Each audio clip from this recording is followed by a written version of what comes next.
Welcome to the Slop Temple. We pray this video helps. In this video, I will show you how to open your Cadillac ATS with a dead battery. First, locate the small keyhole, often hidden near the license plate light on the trunk lid. Insert your physical key into this keyhole and turn it counterclockwise or to the left. This action should manually release the trunk latch, allowing you to open the trunk and begin the process of restoring power to your vehicle. Once the trunk is open, you'll need to access the remote battery terminals, which are typically found under the hood. Pull the hood release lever inside the car, usually on the driver's side. Under the hood, look for a red cap indicating the positive terminal. The negative ground point is often a sturdy metal bolt or a dedicated post on the engine block or chassis.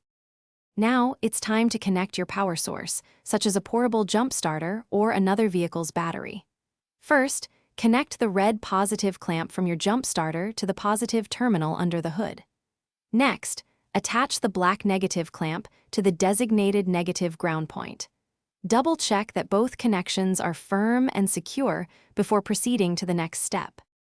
With the connections made, activate your jump starter or start the engine of the assisting vehicle. Allow the system to receive power for about 5 to 10 minutes. This brief wait helps charge the vehicle's auxiliary systems enough to respond. You should then be able to use your key fob or the interior door lock buttons to unlock the doors and gain full access to your Cadillac ATS. Thanks for watching. Consider subscribing if we helped you.